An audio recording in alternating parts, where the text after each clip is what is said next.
The crystal wine glasses clinked as Eleanor Carrington topped off everyone's drinks, her flawless hostess smile never faltering. The monthly family dinner at the Carrington estate was meticulously staged, a carefully orchestrated display of wealth and status, down to the precise tilt of Eleanor's chin as she glanced disdainfully at me, her son's wife of 3 years. "So, Laura," she said, swirling her wine with practiced grace, "are you still teaching at that little city college?" I dabbed my napkin gently at my lips before responding. "Actually, Eleanor, I'm a full professor now at Riverside State University. I was granted tenure last month." "Oh, how charming," Eleanor replied, exchanging subtle glances with her husband, Philip Carrington, CEO of Atlantic Fidelity Bank. "I suppose someone has to teach basic courses to freshmen." My husband, Daniel, squeezed my hand gently under the table. He was accustomed to these dinners, the thinly veiled insults and carefully masked contempt for my career. To the Carringtons, success was measured strictly by titles, in finance and banking. "Laura actually teaches advanced economics and international finance at the graduate level," Daniel clarified, though we both knew it would fall on deaf ears. Philip chuckled dismissively, slicing into his expertly grilled filet mignon. "International finance from a lecture hall? That's about as useful as studying sailing by reading a manual. Real banking, handling actual money. That's how you learn what drives economies." From across the table, my sister-in-law Victoria smirked smugly. As the newly appointed director of investments at Atlantic Fidelity, she relished reminding me of her superior position in the family's hierarchy. "Oh, speaking of real banking," Victoria chimed in sweetly, "Daddy, should we share the exciting news about our latest acquisition?" Philip's chest visibly expanded with pride. Atlantic Fidelity just acquired Northern State Bank, adding another $60 billion to our holdings. Now that's practical economics. "How wonderful," I murmured politely, sipping my wine to conceal my true thoughts. I'd already reviewed the internal reports on that very acquisition, but they didn't need to know. Not yet. "You know, Laura," Eleanor leaned forward with feigned sympathy, "Daniel mentioned you've been spending a lot of late nights working. If teaching has become too demanding, perhaps Philip could find a nice administrative position for you at the bank. Entry level, of course." Daniel began to protest, but I touched his arm gently. "Thank you, Eleanor, but I'm actually quite occupied with my current research project for the Treasury Department." Victoria laughed openly. "Are you grading exams for them now, too?" I smiled evenly and shifted the conversation gracefully onto safer ground. Victoria's recent getaway to Tuscany, Philip's latest vintage car, Eleanor's upcoming charity gala. Let them speak freely. Let them assume. They had no idea who was really seated at their perfectly polished table. Later, as Daniel and I drove back to our modest townhouse, always a quiet disappointment to his family, he sighed heavily. "I'm sorry, Laura. They just don't know any better." "It's fine," I reassured him, glancing at my phone as another confidential email notification flashed across my screen. Sometimes, being underestimated has its advantages. He shook his head gently. "Still, I wish they could see the depth of your work, your true impact." I squeezed his hand warmly. Daniel was the only one who understood the full significance of my research, though even he didn't fully grasp the contents of the report I was finalizing. Back home, in my quiet study, I opened my laptop and returned to the document that had consumed my attention for the past 6 months. The official letterhead read clearly, "United States Treasury Special Committee on Financial Stability and Risk Management." As chief analyst and committee chair, I had been discreetly investigating systemic vulnerabilities within major regional banking institutions. It began as a routine evaluation, but what I uncovered had evolved into something far more consequential. The Carringtons, so proud and confident in their newest acquisition, were blissfully unaware of my meticulous documentation, detailing Atlantic Fidelity Bank's over-leveraged assets and precarious exposure. The report was nearly complete. Careful, precise, damning. In 2 weeks, when the Treasury released my findings publicly, Philip Carrington's carefully cultivated empire would crumble beneath the weight of its own arrogance. Until then, I'd let them savor their illusions, sipping wine in ignorance. Sometimes, The best lessons aren't taught in classrooms. They're delivered by reality itself. I had uncovered something far more alarming, particularly regarding some aggressively leveraged banks on the East Coast. My phone buzzed. A secure message from Jonathan Reed at the Treasury Department. Dr. Bennett, preliminary findings confirm Atlantic Fidelity's exposure significantly worse than initial estimates. Urgent full assessment needed immediately. I quickly typed back. Agreed. Finalizing report now. Still set for Monday's meeting? Yes, 9 a.m. sharp. Full oversight committee required. Leaning back, I recalled Philip Carrington's boastful announcement about acquiring Northern State Bank.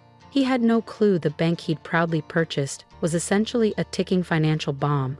Its assets were drastically overvalued, compounding Atlantic Fidelity's already dangerous leverage ratios. Another notification appeared, this time from Elena Rodriguez at the SEC. Identified those irregularities you flagged regarding the Northern State deal. Highly concerning. Review ASAP, sending secure link now. I replied promptly. Prioritize Section 9.2, Derivative Exposure and Valuation Methods. The night stretched on as I worked meticulously, refining each calculation. Every figure had to be flawless, each conclusion airtight. On Monday morning, I would enter the Treasury's regional headquarters not as Laura Bennett, the professor whose profession the Carringtons had dismissed, but as Dr. Laura Bennett, the country's foremost expert on financial system stability. I would reveal how their prestigious Atlantic Fidelity Bank was poised to trigger the most significant banking crisis since the Great Recession.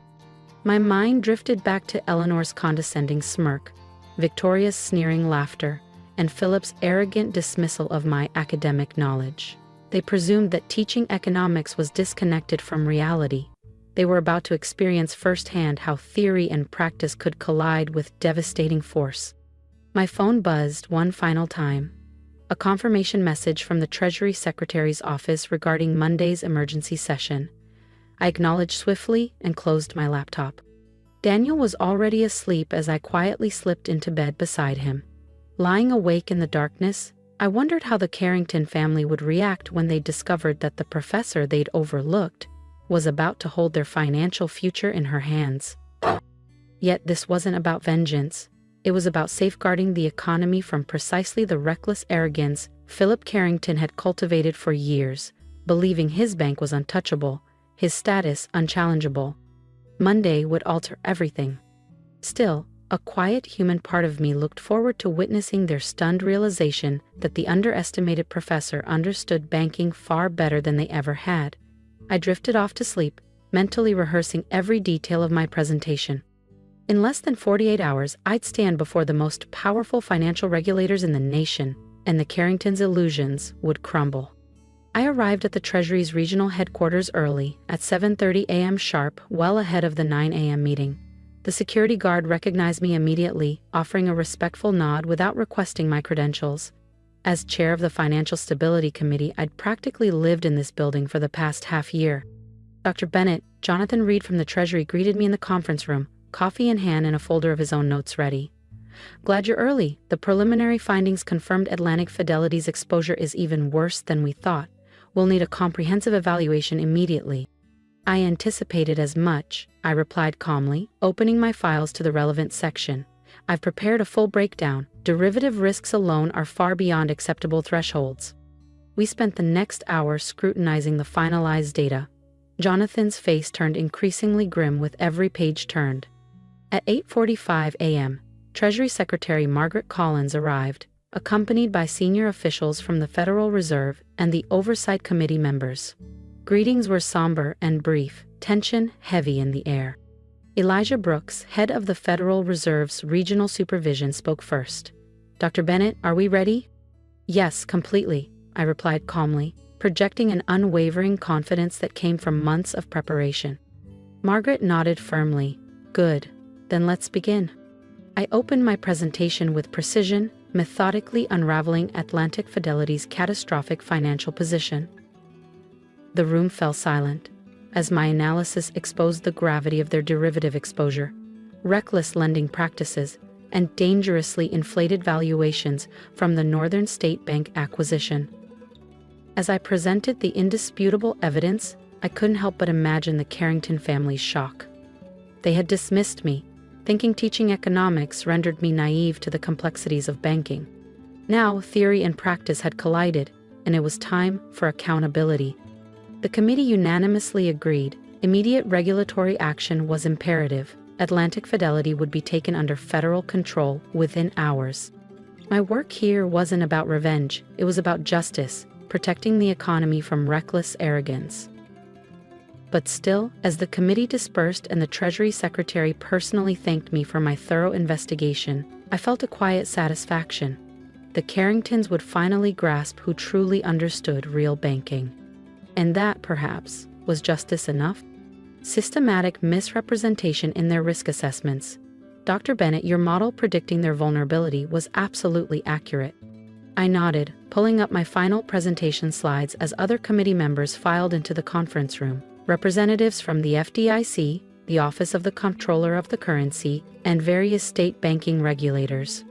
At precisely 8:45 a.m., my phone buzzed. It was a text from Daniel. Dad just received an urgent call, heading to Atlantic Fidelity HQ. Everything all right?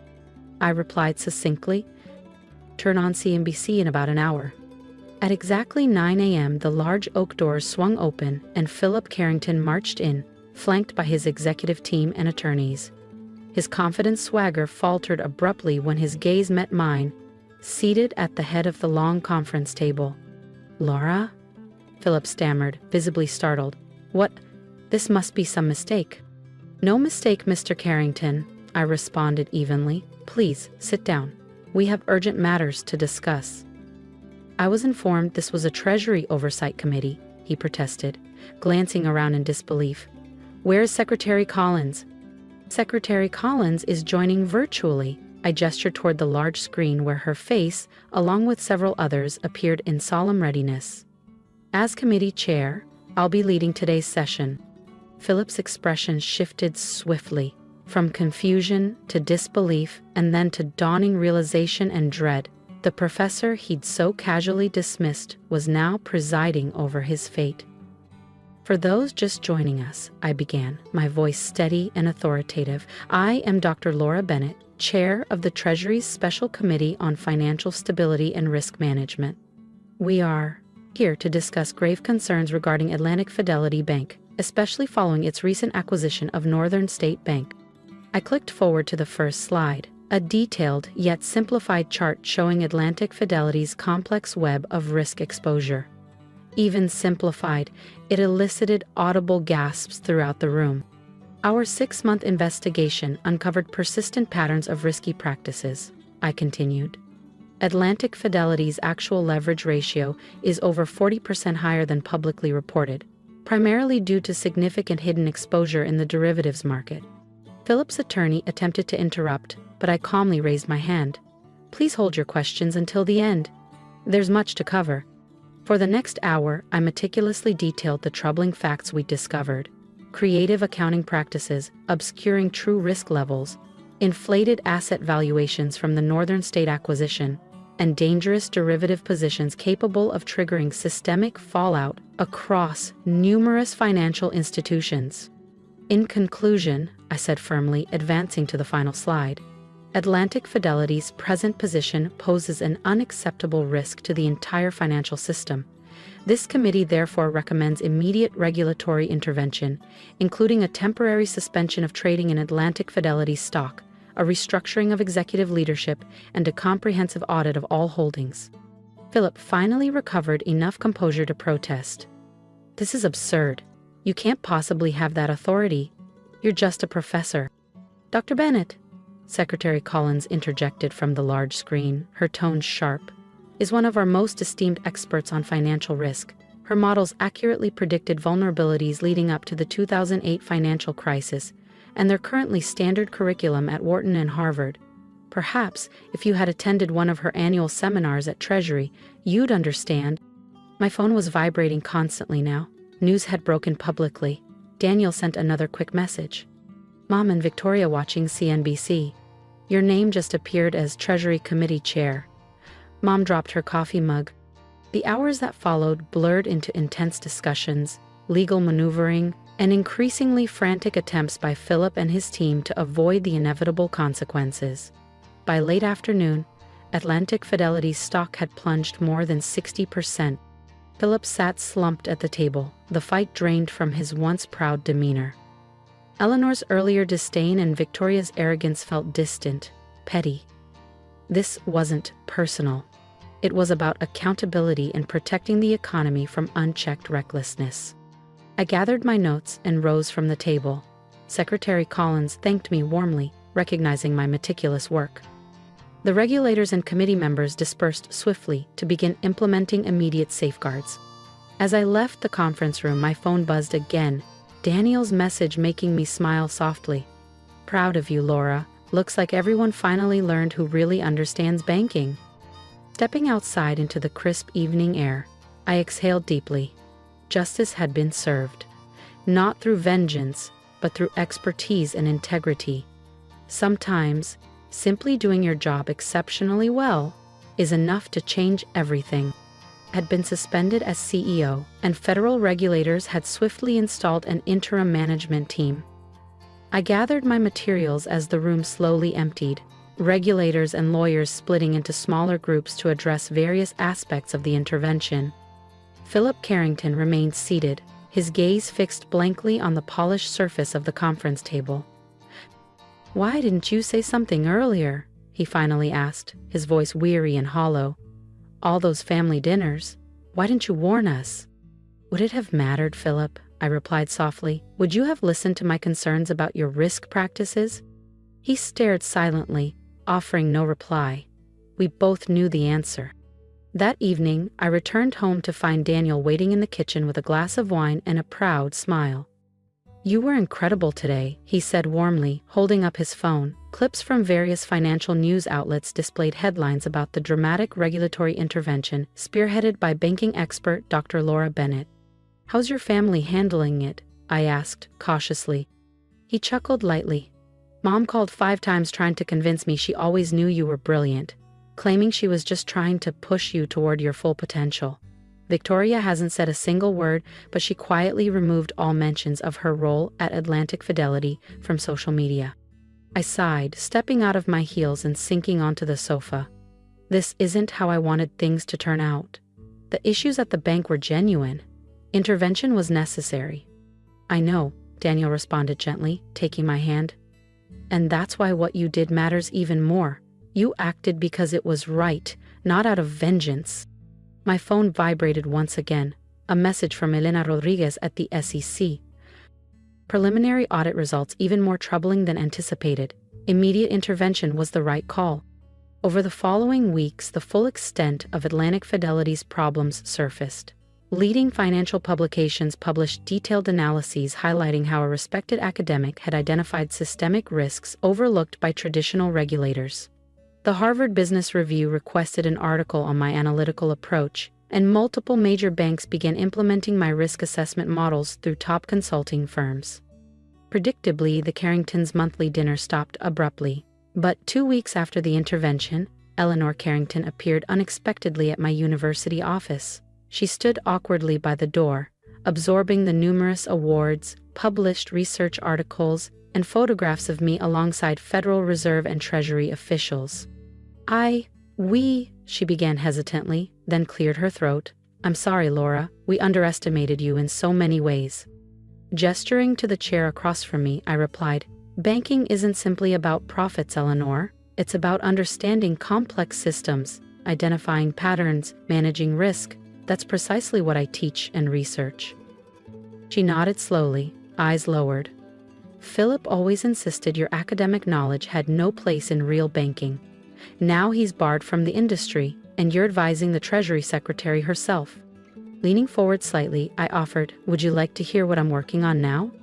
Eleanor looked up, surprised. "You'd be willing to tell me?" "I'm developing new frameworks to strengthen community banks, strategies to enhance stability and competitiveness," I explained earnestly. "Banking should focus on serving communities and promoting sustainable growth, not just chasing profits and risk." She paused thoughtfully. "Could you share more?" For the next hour, I outlined my research and proposals, genuinely impressed, as Eleanor posed thoughtful, insightful questions. By the end, something fundamental had shifted between us. As she stood to leave, Eleanor hesitated briefly. "You know, we're thinking of restarting the family dinners. At a smaller home, obviously. Would you and Daniel consider coming?" I smiled warmly. "I'd like that, perhaps with less discussion about banking this time." She actually laughed, a genuine relaxed laugh I'd never heard from her before. Definitely fewer banking topics. 1 year later, I sat comfortably in my office at the Treasury Department, dividing my time evenly between regulatory work and teaching. On my office wall hung a framed copy of the Harvard Business Review cover, "The Professor Who Predicted the Crisis: How Academic Rigor is Transforming Financial Oversight." My phone buzzed, a text from Daniel reminding me about tonight's family dinner. These days, the conversations around the Carrington family table had genuinely transformed. Gone were the subtle insults and dismissive glances. Instead, our discussions revolved around personal stories, shared laughter, and even Eleanor's latest community outreach project. As I prepared to leave, I paused briefly, reflecting on the past year's events. I had never intended revenge or vindication. I had simply performed my duty. Yet in doing so, I'd not only reshaped banking oversight, but also built bridges where none seemed possible. And perhaps, I thought, that was the true measure of success, changing minds through integrity, diligence, and genuine commitment to doing what was right. Victoria had found a surprising new passion, leading a nonprofit dedicated to microfinance initiatives in underserved communities. Philip, humbled and wiser, was now teaching business ethics at a local community college. Eleanor had become one of my most enthusiastic partners in promoting financial literacy programs. As I packed my belongings to head home, I reflected on what I always told my graduate students at the start of each semester. Banking isn't about power or prestige. It's about understanding how money moves through interconnected systems, shaping everyday lives. Often, the deepest insights come not from chasing deals, but from carefully studying theories behind them. Now, my students listen intently, especially since the Atlantic Fidelity case study had become part of the standard curriculum. Walking to my car, I passed students discussing my latest published research. Spotting me, one nudged the others, and their conversation halted abruptly, faces anxious yet curious. "Don't let me interrupt," I smiled gently, "though if you're debating derivative exposure calculations, I'd be glad to explain my methods." Their eyes brightened instantly, and we dove into animated discussion. After all, true expertise wasn't about titles or family connections. It was about knowledge, integrity, and making things better for everyone.